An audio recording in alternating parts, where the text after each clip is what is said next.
মেঘনা পেট্রোলিয়াম লিমিটেডে বেশ কয়েকটি পদের জন্য নিয়োগ বিজ্ঞপ্তি প্রকাশিত হয়েছে। নিয়োগ বিজ্ঞপ্তিটি 31শে ডিসেম্বর 2024 সালে প্রকাশিত হয়। মেঘনা পেট্রোলিয়াম লিমিটেড এটি বাংলাদেশ পেট্রোলিয়াম কর্পোরেশনের একটি অঙ্গ প্রতিষ্ঠান। বিভিন্ন পদে নিয়োগ দেওয়া হবে।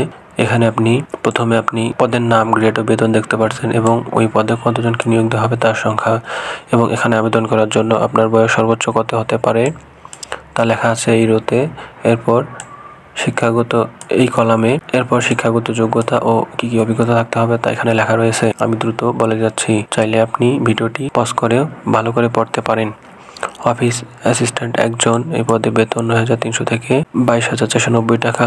অফিস অ্যাসিস্ট্যান্ট 1, এই পদে 20 জনকে নিয়োগ দেওয়া হবে। বেতন স্কেল 9,300 থেকে 22,490 টাকা। Office assistant cum computer typist, এই পদে 8 জনকে নিয়োগ দেওয়া হবে। টেলিফোন অপারেটর কাম রিসেপশনিস্ট একজন নিয়োগ দেওয়া হবে। কম্পাউন্ডার বা ফার্মাসিস্ট একজন নিয়োগ দেওয়া হবে। পাম্প অপারেটর 5 জন। ইলেকট্রিশিয়ান 3 জন। ড্রাইভার 4 জন। অদক্ষ শ্রমিক বা হেল্পার 23 জন।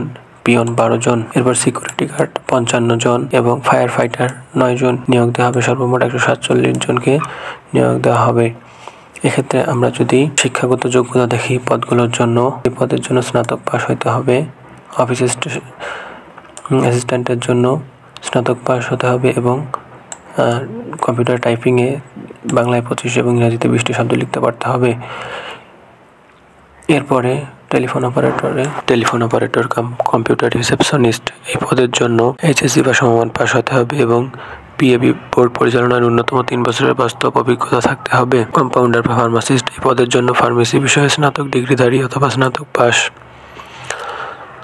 এবং কম্পিউটার বা ফার্মেসি বিষয়ে ডিপ্লোমা ডিগ্রি থাকা বাধ্যতামূলক। পাম্প অপারেটরে 5 বছরের বাস্তব কাজের অভিজ্ঞতা থাকতে হবে এবং এসএসসি পাস করতে হবে। এছাড়াও কোম্পানিতে অস্থায়ী হিসেবে কর্মকর্তাদের ক্ষেত্রে শিক্ষাগত যোগ্যতা 8ম শ্রেণী পাস এবং 3 বছরের বাস্তব অভিজ্ঞতা থাকতে হবে। ইলেকট্রিশিয়ানের জন্য এসএসসি পাস হতে হবে এবং 5 বছরের বাস্তব অভিজ্ঞতা থাকতে হবে। ড্রাইভার এর জন্য এসএসসি পাস হতে হবে এবং কিছু অভিজ্ঞতা এটি আপনারা পরে নেবেন। অদক্ষ শ্রমিক বা হেল্পারের জন্য এসএসসি পাস হতে হবে। অস্থায়ী কর্মকর্তাদের জন্য 8 পাস হতে হবে। পিয়নের জন্য এসএসসি বা সমমান পাস করতে হবে এবং যারা অস্থায়ী তাদের জন্য 8 পাস। ক্লিনারের জন্য 8ম শ্রেণী pass. Security guard SSC pass করতে হবে এবং যারা সশস্ত্র বাহিনী বা আধা সামরিক বাহিনী এবং অবসরপ্রাপ্ত সিপাহীদের অগ্রাধিকার দেওয়া হবে।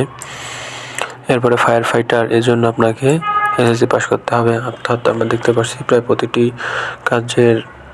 প্রতিটি পদের অভিজ্ঞতা থাকা বাধ্যতামূলক। তাই যাদের এসব বিষয়ে অভিজ্ঞতা রয়েছে শুধুমাত্র তারাই অ্যাপ্লাই করলে আশা করি চাকরি পেয়ে যাবেন।